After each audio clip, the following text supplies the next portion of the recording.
The challenges for journalism in the age of Trump. This week on Firing Line. The media, those people right there, they're corrupt, largely corrupt. They are truly the enemy of the people. At a time when Americans' trust in traditional news sources is at an all-time low, we explore the changing landscape of politics and journalism with three longtime professionals. Jonathan Martin is Politics Bureau Chief for Politico. This is the hard truth to grapple with. A lot of Americans want their views to be ratified. They want their views to be affirmed by the outlets that they're reading. They don't want to be challenged. Adam Nagorny is a national political reporter for the New York Times. The New York Times, I think, is very dominant, but it's nothing like it was 20 years ago. And we're very aware of that for a whole lot of reasons. And Bob Shrum, veteran political operative, is director of the Center for the Political Future at the University of Southern California in Los Angeles, where we gathered recently to discuss the challenges facing political journalism. It's a very tough time. We are testing whether or not we can sustain the democracy in a time when we don't agree on basic facts. Firing Line with Margaret Hoover is made possible in part by Robert Granieri, Vanessa and Henry Cornell, the Fairweather Foundation, Peter and Mary Calico, Cliff and Laurel Asnes, the Meadowlark Foundation, the Beth and Ravenel Curry Foundation, and by the following. Corporate funding is provided by Stevens, Inc. Bob Shrum, Adam Nagorny, Jonathan Martin, welcome to Firing Line. Thank you. Thank you. Donald Trump is the second president to return to office in a non-consecutive term. And I want to know what the unique challenges and responsibilities of covering a second Trump presidency are for journalists. Jonathan Martin. Look, the challenge with Trump is that you're damned if you do and you're damned if you don't. And I don't say that to look for sympathy. I don't say that to say, woe is me. Covering politics is the great joy of my life, and I think it's the best job in the world. But here's what I mean. If you cover Trump straight and cover him for what he is and what he says and how he conducts himself, it basically demands page one Pearl Harbor or Man Walks on Moon headlines every day. You can't do it. If you grade him on a curve and you try to put him in that great blender of between the 40-yard lines, post-World War II, consensus era American politics that all of us grew up in, you're doing the reader or the viewer a disservice because you're not really covering him for what he is. You're pretending like he's a conventional figure when he's emphatically not a conventional figure. He's a break from modern American politics. So what do? It's really tough. And I think 10 years on, we haven't figured it out yet. Adam, take us in the newsroom of the New York Times. How is the newsroom grappling with covering Trump like any other candidate? I mean, it goes back to 2016. I think Jonathan laid out a lot of the issues and problems. If you try to cover him traditionally, it doesn't work, right? Because he does all this stuff that I think is designed to get attention, even if it's not really that weighty. And it's hard to know what to pay attention to and what to ignore. I think it's easier to do that when he's a candidate. I think when he's president, there's such institutional authority between what he's saying that it's really difficult. I think if you talk to people who were involved in 2016 when he ran against Hillary Clinton, we had trouble figuring it out. We had trouble figuring out the balance of how to cover him. I think it was better for us and everyone else in 2024, but it's still there. He says stuff that's just wrong, and I think that we have an obligation to point that out. But it's not that easy, because when you do that, if you don't go far enough, people say that you're carrying his water. If you go too far, you're being hostile. You're being hostile. And a bigger problem, or as big a problem in my view, is if you go really, like, let's just say that he said stuff that's a complete lie, just for argument's sake, if you don't mind. I'm not saying he does. I mean, hypothetically. Hypothetically. Well, if you use the word liar or really strong words to describe him, and we deal with this every day, writing headlines, writing stories, I always fear that it will turn off readers who look at it and go, there's a liberal New York Times or a liberal Politico or whatever, and we're not going to pay attention to it. So it's a real problem. Do I think we're better at it than we were in 2016? Yeah. Do I think we've cracked this nut? Absolutely not. Bob, from your position here at the Center for the Political Future at USC, I want to ask you to place this in the context of the many campaigns that you've been involved in, and also against the backdrop of where we are with press freedoms internationally. Reporters Without Borders for example, has had the US's rating in their Freedom Index drop closer to autocratic Hungary than any of our democratic peers in Western Europe. And they cite concentrated ownership of media, public distrust in media, growing pressure to revisit media freedoms that are codified in law, like New York Times versus Sullivan, and the contraction of media platforms across the country, which includes the diminishing influence and presence of local journalism. How do you see this moment against the broad sweep of your life in politics? Well, first, let me make a comment about campaigns that I was involved in. You used to be terrified that you would be fact-checked and found to be wrong. Right. So that when you were making an ad, you go over every single syllable and make sure that you could defend it. That's all gone. Yeah. And that's why I would suggest the problem is systemic, goes much deeper than Donald Trump. In, say, the early 1960s, and that was even before I was doing campaigns, in the early 1960s, we had gatekeepers. You know, the New York Times was a gatekeeper. At a certain point, the Washington Post was, maybe the LA Times, and certainly CBS and NBC, ABC to a lesser extent at that time. And I always have this thought experiment with students. Imagine in 1962 that someone at CBS went up to Walter Cronkite, who was then the dean of American television journalism and maybe journalism period, and said, by the way, there's a group called the John Birch Society, and they're holding a press conference today in New York, and they're going to charge that President Eisenhower was an agent of the communist conspiracy and President Kennedy is a socialist. How many cameras should we send? And he would have looked up and said, you're fired. Yeah. The gatekeepers decided that there was a common base of knowledge, common set of facts that we all ought to operate on. So it's a big systemic change. Concentration of ownership, that's a problem. But you know what else is the problem? The fragmentation of media. So that I don't have my cell phone with me because we're on the air, but everybody now can get whatever news they want that they already agree with. They're not going to be challenged. And they can actually be a broadcast outlet of their own if they want. And reinforced by an algorithm that feeds them more of what they want and that only sends them further down the path of their preferences, which they want to be reinforced in the first place. This is the hard truth to grapple with. A lot of Americans want their views to be ratified. They want their views to be affirmed by the outlets that they're reading. They don't want to be challenged, right? And so that's a huge difficulty. I think Bob is exactly right. This is much bigger than Trump. Technology is an enormous driver of this. And it's hard to know that it's happening because we're living it. But what is really, I think, going on, Margaret, is that we're living through the end of the post-World War II consensus. In politics, in media, in culture, and everything else, where you had a society that was really sort of pushed toward the center in every conceivable way and pushed toward a certain level of common language, common views, common values, and we're back to a 19th century model that's much more fragmented. And we have alternative facts. Yes. Whatever they may be. There's no shared truths. The old Pat Moynihan line that everybody's entitled to their own opinion but not their own facts is sadly out the window. So how important then is it, Bob, that there is some kind of convened consensus about what's happening at a national level and our local level with our leadership? Is that fundamental to a representative democracy? Probably, but we're going to test the proposition because we don't have that consensus.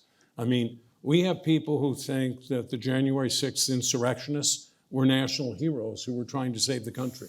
We have people nominated to the cabinet who refuse to answer the question of whether or not the 2020 election was rigged, and in one case, the person said it was rigged. So we don't have that kind of consensus. You know, it's a very tough time. We are testing whether or not we can sustain the democracy, free elections, respect for each other in a time when we don't agree on basic facts. I'll give you a good example of that. The New Yorker magazine wrote a devastating story, in my opinion, about the now defense secretary with some of the original allegations about sexual assault, drinking. I read that story, I remember thinking, by Jay Mayer, but I thought, you know what? I bet this is going to bring him down. I mean, it probably should have brought him down. 10 years ago it would have, but not anymore. And it just shows how, because people don't care, people don't believe what they're reading in organizations like that. Let me then ask you this. You have written a book. I mean, you famously wrote a book about the New York Times, efforts to transform itself. Right. And I guess the question really that I have for you all is, how important or how relevant are these legacy media publications now? I mean, speaking with some bias, because that's where I work. Yeah, I mean, there's no way you can be objective. Yeah, but I think that there's a smaller and smaller, two things are going on. One is none of them is as big as they were 20 years ago. As Bob was saying, Cronkite, right? Like the New York Times, I think, is very dominant, but it's nothing like it was 20 years ago. And we're very aware of that for a whole lot of reasons. Whether there's all these different voices, whether it's the attempt to sort of delegitimize the New York Times and other press. So even given that, what makes it worse is you've seen, at least for now, the decline in some other really big deal newspapers. Well, obviously what's going on here in Los Angeles, right? I think there was a degree of optimism, if I could interject. Yeah, no. I think there was a degree of optimism in the 2010s, that there were benevolent billionaires who were coming along to purchase these legacy operations. That you had Patrick Soon-Shiong, who was going to buy the LA Times. You had Jeff Bezos, who was going to buy the Washington Post. And frankly, the jury is out on how this is done. They have hemorrhaged jobs. They have hemorrhaged. I'm being generous. So. I hope you're right. I'm being generous. Yeah, no, I mean, I hope you're right. I think we haven't seen the end of the story. I don't know. I don't know that we know what the final chapter is, but we have certainly seen of late a turn of the page. Yeah. They have hemorrhaged jobs. They have hemorrhaged money. They seem to be, to some, they've lost subscribers. Some of the owners are perceived to be susceptible to the whims of political pressure. Can I interject by all means? The Wall Street Journal and the New York Times I agree. were pioneers of putting themselves into the social media era. Most people who read the New York Times now read it online. They don't read it in the paper. The Wall Street Journal, the same thing is true. I think the Times now has 11 million online subscribers. Paid subscribers. That's very sustainable as an economic model. But the Washington Post, on the other hand, did not do this, is, as you said a moment ago, hemorrhaging money. And as a result of that, I think someone like Bezos, who thought, I'm going to come in, I'm going to save the place, I'm going to be a hero, now wants to somehow or other make it sustainable and thinks that to do that, he has to get along with certain political people. So he vetoes the editorial board's decision about who to endorse for president. Is there a concern by any of you of media capture along the lines of Orban's Hungary, where sort of Orban-aligned or aligned autocrats come in and purchase media outlets, and then neuter news organizations? Yeah, I'm a little less concerned about that because of Why? Well, just the size of our country and the divergent political views here. I think there'll be an appetite for center-right, center-left news outlets. I don't worry about the Times and the Journal. I think of all the outlets, I think that the Times and the Journal will survive. People will be getting the news, whether it's on a phone, an iPad, or a chip implanted in their arm, because as long as there's like an oil and gas executive in like Odessa, Texas, there's going to be a Wall Street Journal. And as long as there's like a philosophy professor at like Oberlin, there's going to be a New York Times. I'm being very stereotypical to your point, of the audience. It's a fragment of the audience. It's a fragment of the country. Well, it's also a national, look, this was driven home to me when I was covering politics, probably even before I came to the Times. And I would be on the ground in an affluent city. And I'd be driving through a neighborhood. And I would see the blue bags or the white bags in the driveways. The Times and the Journal. I wasn't seeing the local paper. So to me, the story is, look, the national papers like that are going to survive. There's going to be a market for them. They're going to be just fine. What I really worry about is the Washington Post and the LA Times and every other smaller paper, because the local and regional journalism doesn't have the financial model. The benevolent billionaire model clearly isn't working now. So who rescues McClatchy, Lee, Gannett? those papers are valuable and they're not going to be replaced. So it's not the Times and the Journal that I worry about. It's everybody else out there. And to what extent is that loss of local news a threat to democracy? Bob? Oh, I think it's a huge threat because it disconnects people from what's happening in their communities. Right now, you have a lot of these local newspapers, even if they're surviving, they fire the staff and they just use wire copy or copy that's generated on a mass basis. And they're not really informing people about what did the city council do that in fact kept fire trucks in a storage facility instead of having them out there when the city of LA started to catch on fire. Or it's even more tragic than that. And I think that's a prime example. It's pretty tragic. It is. But I'm talking about the conspiracy theories. Look, if the media of yesteryear still existed in Western North Carolina, and you had a robust Asheville newspaper and robust weeklies in every small county in Western North Carolina, and that was how people got their information along with the big national networks, I don't know, they wouldn't be convinced that the government bioengineered a hurricane to hit them last fall. That to me was the most eye-opening moment that I've had about the media landscape in a long time. American citizens believing the federal government bioengineered a hurricane because they heard it on social media. And that gets to the heart of lack of trust in institutions and the collapse of the press corps, because those folks aren't getting their information from the Asheville Citizen-Times. They're getting it from social media, which is reinforced by an algorithm. It's heartbreaking. I want to bring it back to how journalism is going to interact with this administration. Lawsuits are one of President Trump's favorite tactics against the media. In December, President Trump sued the Des Moines Register for running the poll before the election that showed him behind Vice President Harris. He has sued CBS in federal court over the editing of 60 Minutes. He has had a settlement recently with ABC News. And we also know that Meta is poised to pay roughly $25 million to resolve a 2021 lawsuit that Trump brought after the company suspended his accounts. Trump's nominee for the FBI has promised to pursue journalists. What is the impact of all of these actions on the newsroom? Well, Adam? I think two things. I think that for papers without organizations that don't have resources, it's really intimidating, right?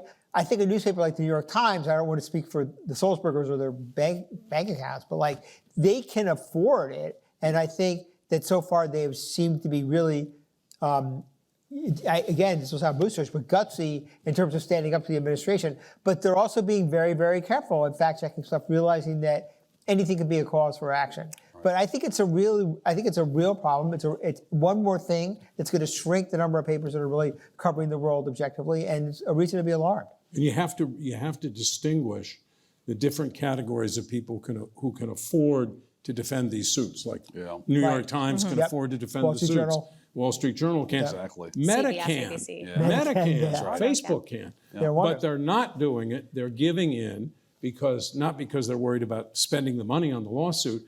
They're worried about the regulatory decisions that the administration might make that would affect their bottom line. They're thinking of their stockholders rather than their... Same with Disney and ABC, by the way. Yeah, right. They were first, right? Jonathan, should reporters be concerned that the nominee to run the FBI has said that he will prosecute journalists? Yeah, I think they should take that seriously. I think What should they do? Cover him aggressively and cover his conduct aggressively. Is the intent to chill reporters' courage? I think the threats are one thing, but the settlements are actually more demoralizing, frankly. Like Donald Trump threatening to sue a news organization or actually doing it is like an old story. What is, I think, more alarming is a series of institutions settling and giving him money. Like that, to me, is a bigger turn here, because it shows that there is a level of capitulation, which speaks to their level of fear. And by the way, if it goes too far, then your earlier question about Hungary will become quite relevant. You could see across the country, if you drive all the local journal or most of the local journalism out, you have the Times, the Wall Street Journal on an island, able to defend themselves, maybe Politico able to defend itself because of its owner. But everybody else in a quite different and perilous position. you could begin, I think, to see people saying we have to shave the story, we need to get rid of the fact checkers, they annoy him. We need to be very, very careful. Let me ask you this. At the dawn of sort of social media and its intersection with political campaigns and national politics, the platforms were perceived to be structurally benefiting the left, Yes. right? Facebook helped elect President Obama. Today, the universe dynamic is totally different, right? X is, formerly Twitter, owned by Trump ally Elon Musk, who has a desk in the Eisenhower Executive Office building across the street from the West Wing. And who fires people who had executive agencies. Mark Zuckerberg's content moderation policy shifts at Meta and lack of fact-checking, right? All of this is seen in many ways as an effort to cozy up to the president. The right now has the advantage. Yeah, I think the critical moment of the shift, by the way, was Elon Musk buying Twitter, which he insists on calling X, which means he's named it after one of his children. Or vice versa. And I think that was the moment, because the logarithm can be tweaked so that it advantages certain kinds of messages. But just real fast to bring it back to the media, though, on this question, thinking about the campaign, Margaret, I think back to two events that get at how Kamala Harris, and really how Democrats are fighting a conventional war against an asymmetrical political warrior in Donald Trump. Hello, how are you? What a beautiful woman. Donald Trump goes to a closed McDonald's drive-through and fry station and literally breaks the internet. I mean, the internet melted down that day. Everybody, I don't care how apathetic they were, knew that Donald Trump was at a McDonald's somewhere in America, okay? That is his big play, all right? Kamala Harris's big final close was to give a prepared speech at the Ellipse in Washington, D.C. And it will probably be the most important vote you ever cast. Which could have happened in like 1999, 89, 79, or 69. Technology would have been irrelevant. That's like a conventional play by a conventional politician. I'm going to give a big summary speech at the end of the campaign, and that's going to drive the coverage. Not anymore. The McDonald's drive-through is what breaks through. It's not a big speech. All right, well, so let's go back to 1985 then. Bob, you were on the original Firing Line program, which aired for 33 years with William F. Buckley Jr. You were on several times. In one such program, you sparred with Buckley about Star Wars missile defense systems. Take a look at this. Oh, I'm excited for this. I'm telling you we shouldn't waste money on Star Wars. I can define a reasonable level of expenditure and to spend beyond that because I think we can reasonably... Mr. Shrum, don't try How did you define your reasonable level? You don't know the slightest thing about what expenses are required to research this program. He does. Do you? Do you? No, but I know that you don't. But they do. Which leads Mr. Buckley to the question, what are you and I doing up here talking about this? Do you stand by your position? Yeah, sure. Look, I was younger, heavier. Mustache, Bob? A mustache? Bill loved that exchange. He put it in a book of Firing Line transcripts when they were published, because the one thing I learned from him very early on, like the first time I ever did the show, was that you can't pause. When he asked you something or challenged you, you had to go at it right away. And you had to say the first thing that popped into your head. Otherwise, you're dead. Well, so I was going to go in a different direction with that. What I was going to ask you was, the role of conservative media has really developed. I mean, Buckley was the first iconic conservative on television. And we now have a balkanized media environment with conservative personalities and progressive personalities. Very rarely do you see a moment like that where somebody from the left and somebody from the right have a rigorous contest of ideas. He liked that. But his idea of conservative media was that it should be in dialogue with people on the other side. Jonathan, you wrote for National Review at the beginning of your career. How do you reflect on the evolution of conservative media? Oh, good question. Look, I think Trump is delaying what I view as the great the Great Reckoning on the right. There is going to be a real showdown in terms of what it means to be a Republican, because Trump has kind of put off that argument, because Trump is what it means. And it's all personality, it's not issues. But 2028 is going to be, what do we stand for in foreign policy? Are we isolationist or internationalist? How about domestic policy? Are we for Lena Khan's FTC or not? Where are we on entitlements? Immigration. To get All to the the questions, right. To get to the heart of what you're saying, all the years that Mary Louise and I lived in Washington, we had conservative friends and liberal friends, and they mixed together at the dinner table. It doesn't happen anymore. People now choose their friendships according to politics. I don't. What we're trying to do at the Center for the Political Future is advance and model a politics where we respect each other, we respect the truth. But the loss of that in Washington is one of the things that I think makes it very difficult to compromise in ways that move the country forward. Bob, Adam, Jonathan, thank you for joining me on Firing Line. Thank you. Thanks, Margaret. Firing Line with Margaret Hoover is made possible in part by Robert Granieri, Vanessa and Henry Cornell, the Fairweather Foundation, Peter and Mary Calico, Cliff and Laurel Asnes, the Meadowlark Foundation, the Beth and Ravenel Curry Foundation, and by the following. Corporate funding is provided by Stevens Inc.